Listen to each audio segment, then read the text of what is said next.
In regression, when is the maximum likelihood estimate equivalent to the least squares estimate?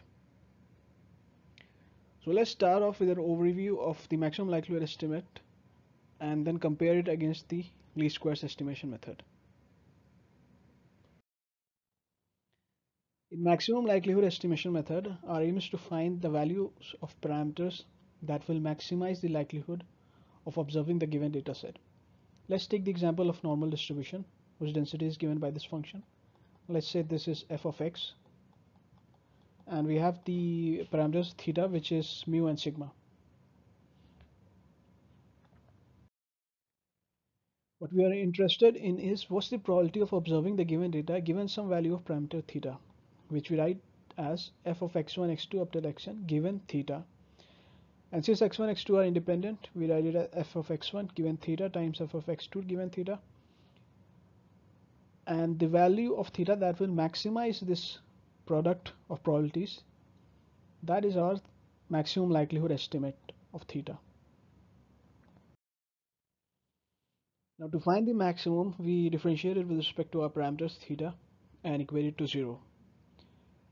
But to make it easier, we first take the natural log of the function and then differentiate it with respect to each of our two parameters, that is mu and sigma. So first we take the log, then differentiate it with respect to mu once, and then differentiate it with respect to sigma once and equate it to 0. We put in the value of f of x, which is the normal density. We take a natural log. This splits the multiplication into the summation terms. Then we differentiate it with respect to mu. So the first term becomes 0 as it's independent of mu. We are left with this second term here. We differentiate it with respect to mu to get this term here.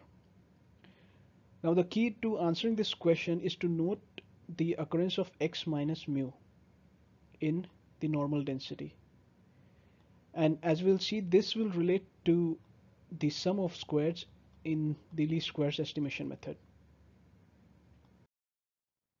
So we get the maximum likelihood estimate of the mean mu equal to sum of xi's divided by n, and similarly we differentiate with respect to sigma to get the maximum likelihood estimate of sigma as the square root of mean of square deviations from the mean mu. Now coming to the least squares method, we have the model y is equal to x beta plus e, and sum of squares is given by E transpose E, which from this model we can write it as y minus x b. Our goal here is to minimize sum of squared errors, which is E transpose E. We can write it as y minus xb transpose times y minus xb. We open the brackets and differentiate it with respect to b and equate it to 0. This gives us an estimate of b. Our main concern here is with this objective function which we are minimizing, which is y minus xb transpose times y minus xb. To visualize this, consider a simple linear model. We have y on this axis, x on this axis, and the conditional distribution of y for any given x we know is normal with mean as mu. Mu in this case of simple linear model is x beta. Now our aim in least squares is to minimize the sum of squared errors, which in this case is this difference. Now this difference also occurs in maximum likelihood function as x minus mu squared, and minimizing this difference maximizes the maximum likelihood function, as we'll just see in the next slide. So this is the log likelihood function of a normal distribution, and this is the term which we were just looking at.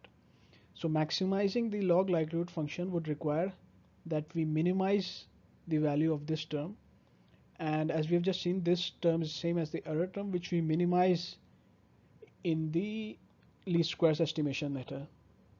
So the least squares estimation method, which requires minimizing the sum of squared errors, would correspond with the maximum likelihood estimate method because of the term x minus mu squared, which occurs in the normal density. So to summarize the answer, the maximum likelihood estimate and the least squares estimate would be equivalent when the distribution is normal. And that's because when we are optimizing the mean to minimize the sum of squares, that's the same as maximizing the log likelihood when the distribution is normal. And as we have seen, this happens because of the term x minus mu squared inside the exponential structure of a normal PDF, which other distributions do not have. And that's the answer to this question.